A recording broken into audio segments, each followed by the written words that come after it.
सब जानने वाले हैं, सर्वांतर्यामी है प्रभु।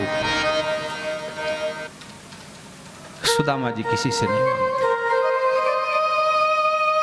एक दिन पत्नी को खबर लगी कि द्वारिकाधीश इनके मित्र हैं। सुशीला ने सुदामा जी को प्रणाम करके कहा, स्वामी आपको अपने मित्र की याद नहीं आती?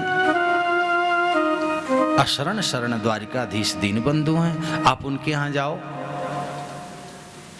सुदामा जी ने कहा, देवी क्यों चाहती हो कि मैं जाऊं?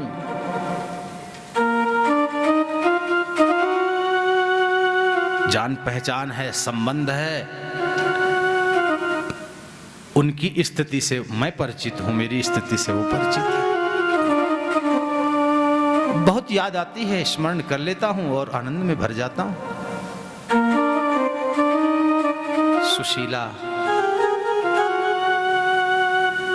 पता है तुम्हें, स्वर्ण जैसे महल, विशाल साम्राज्य जिनका,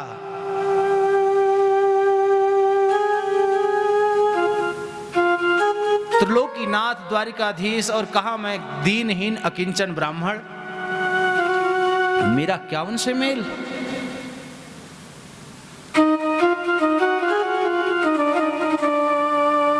पर मेरा कृष्ण बहुत दयालु है, परम कृपालु है।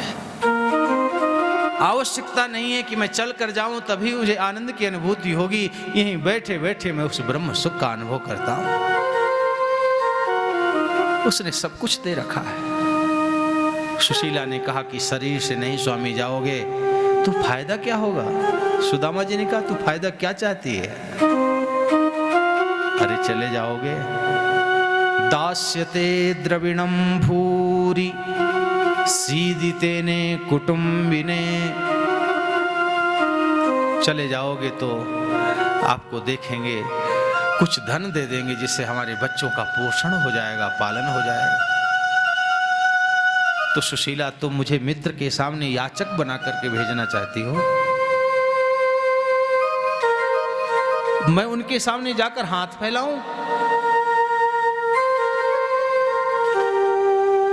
सुशीला, मैं भगवान से भी कुछ नहीं मांगूंगा। अगर कभी अवसर भी बन जाएगा ना, वो कह भी देंगे मांगो, तो मैं यही कहूंगा कि प्रभु मैं अगर मांगूं तुझे, पर तू न देना कुछ मुझे, वरना आशिक नहीं मजदूर हो जाऊंगा। भगवान से नहीं मांगना,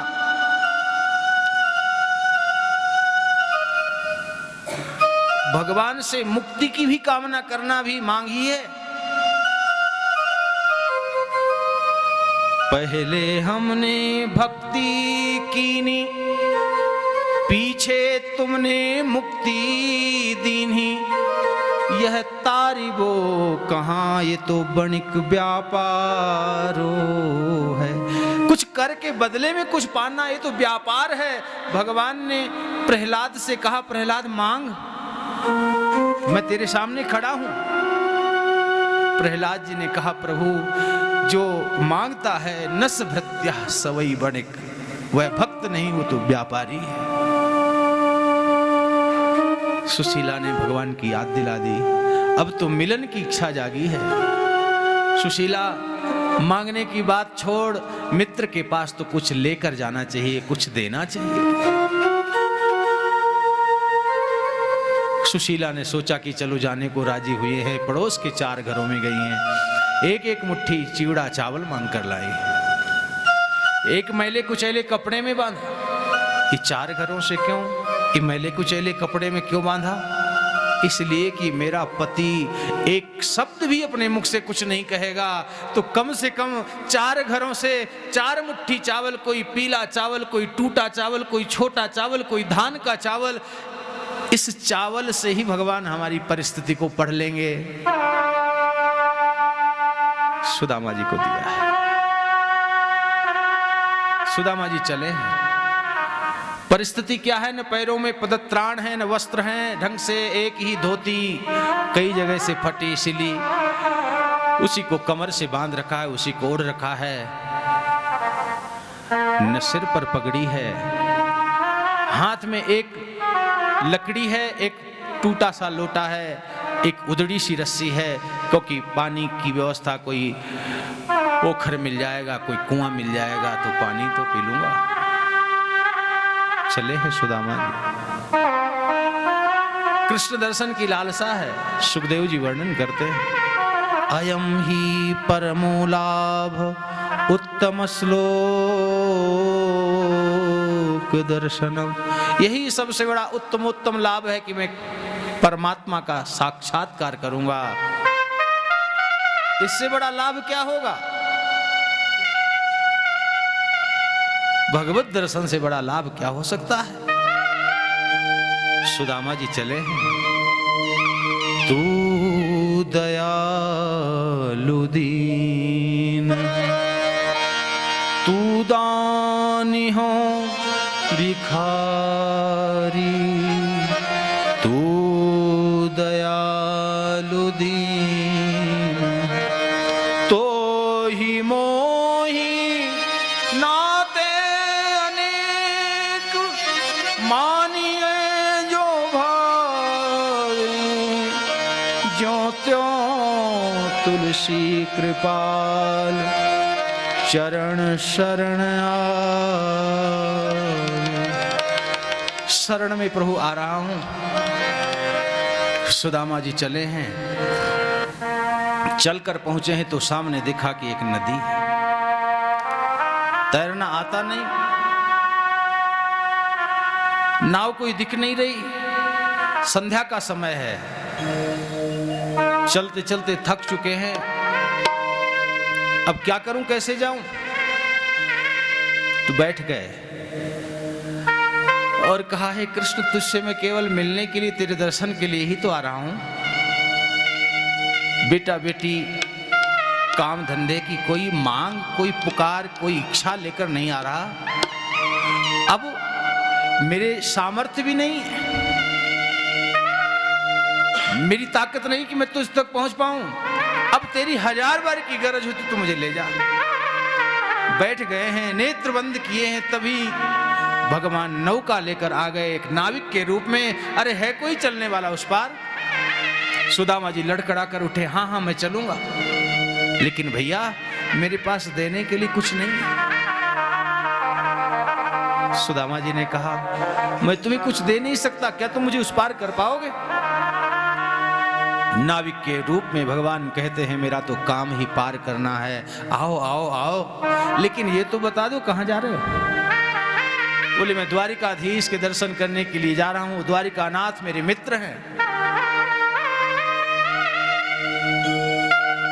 द्वारिकाधीश ही नाव चला रहे हैं और कह रहे हैं, भैया आपको देखकर तो नहीं लगता कि द्वारिकाधीश आपके मित्र होंगे। सुदामा जी कहते हैं, तुम्हें नहीं पता मेरा कृष्ण कितना मृदुल स्वभाव वाला है। मेरे जैसे दीनहीन अकिंचन ही उसके मित्र हुआ करते हैं। वो किसी के वस्त्र नहीं देखता, वो किसी का आभूषण नहीं देखता, किसी का घर नहीं देखता, वो तो भाव देखता है। पत्रम पुष्पम फलम तोयम यो में भक्त्या प्रेक्षति। उसको तो एक पत्ता चढ़ा दो, एक फूल चढ़ा दो, बस भाव से एक आंसू उसके चरणों में समर्पित कर दो, वो राजी हो जाता है। तुम मेरे कृष्ण को नहीं जानते, वो भाव का प्रेमी है, भाव का भूखा हूं मैं, भाव ही बस सार है, भाव से मुझको भजे तो भव से बेड़ा पार। भाव बिन कुछ भी वो देवे, वो कभी लेता नहीं, भाव से एक फूल भी दे तो उसे स्वीकार्य है। सुदामा जी को पार किया। सुदामा जी पहुंचे हैं, द्वारपालों ने रोक लिया, कहाँ जा रहे हो? बोले पन मैं सुदामा हूं, बहुत दूर से आया हूं, कृष्ण दर्शन की अभिलाषा है, कुछ मांगने कुछ लेने कुछ विचार करने नहीं आया, केवल देखकर। द्वारपालों ने कहा कि अभी विश्राम का समय है, प्रभु ने तो इतनी छूट दे रखी है, कोई भी कभी भी आ सकता है, लेकिन हमें भी तो उनकी कुछ व्यवस्था समझनी चाहिए, आप प्रतीक्षा करो।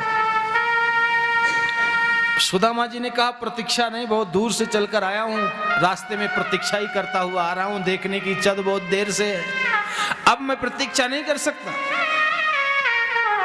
द्वारपालों ने देखा कि ये वास्तव में कोई न कोई महापुरुष ही है, भागते हुए गए हैं, द्वारिकानाथ को निवेदन किया, हे गोविंद, कोई एक ब्राह्मण देवता है, बड़े दुबले पतले हैं, ऐसे लग रहा कई दिनों से भोजन नहीं मिला उन्हें, वस्त्र भी उनके बड़े ही, क्या आदेश है? आपको अपना मित्र कह रहे हैं। शीस पगा न झगा तन पे, प्रभु जाने को आही बसोई